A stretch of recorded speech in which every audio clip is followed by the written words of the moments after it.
ત્યાં નથી જવાનું.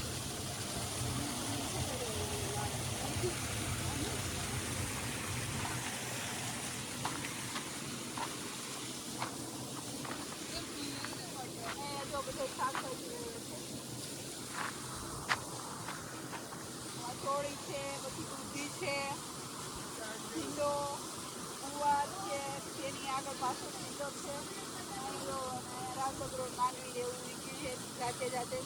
અહીંયા ઉગ્યા છે પોપૈયા ઝાડ મોટા મોટા છે. અહીંયા માંડેલી છે જો. હવે અહીંયા આવી ગયું પાણી. અહીંયા અમારું ગામ જો દેખાઈ જાય નથી. અહીંયા નજીકમાં જ અમારું ઘર છે પ્લોટમાં. ત્યાં જો ઈ સાઈડ બધી પવન થકી લગાવેલી છે. અમારું ગામ અમરેલી જિલ્લામાં બડેલ કુકરિયા છે. તમે લોકો કહો તમારું કયું ગામ છે? મારું રાજકોટ છે, પણ મારા પપ્પાના ઘરે મેં આવ્યા હતા. મારા કાકા કાકી જાત્રામાં ગયા હતા ને, તો અમે અહીંયા 2-3 દિવસ રોકાવા આવ્યા હતા. મારા પપ્પા એવું સેટિંગ રાખ્યું બધા કરાવે એથી આ સારું ચાલે. આમ જો મારા પપ્પા, મારા ભત્રીજો બધે જો ખેતરમાં ત્યાં ઊભા છે. બધું તમારા ઓલા માણસો જે છે ખેતરમાં વાવે છે એ લોકો એના ગામડે વેકેશન કરવા છોકરા સ્કૂલમાં ભણે ત્યારે વેકેશન કર્યું છે. જો બધા કેળા પાડી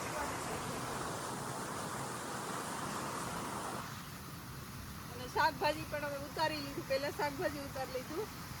ભીંડો, ઉતરો, ઘીસોડા, ગલકા, દૂધી. ગુવાર તો ખરાબ થઈ ગયો, બળી ગયો.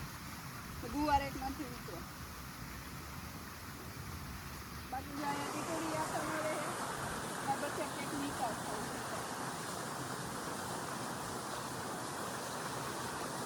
ને અહીંયા અમારે સેક ડેમ બાંધેલો છે. ને પાણી ભર્યું છે. જાઉં છો આ બધે નથી જવાનું. અહીંયા સીતાફળી ગઈ હજી નાની છે સીતાફળી.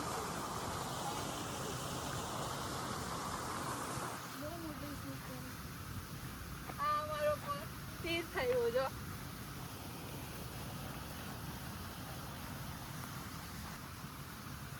મારા 2 ભાઈઓ, 2 ભાભી અને બેન ને બધા કાલે આવ્યા હતા. કાલે અમારે જાત્રામાંથી આવ્યા તો જમણવાર હતું એટલે હવે 2 ભાઈ અને બેન લઈ આવી ને મારા ભાભી ને અમે રોકાણા. 2 ભાભી અને હું કેટલા રોકાણા. વેકેશન છે ને બધા છોકરાઓ મોકલાય. હવે જો અડધે પાણી પોગી ગયું છે. હમણાં પી જાય ખેતરમાં. અમે ઘરે જતા રહેવાના શાકભાજી ઉતારવા માટે.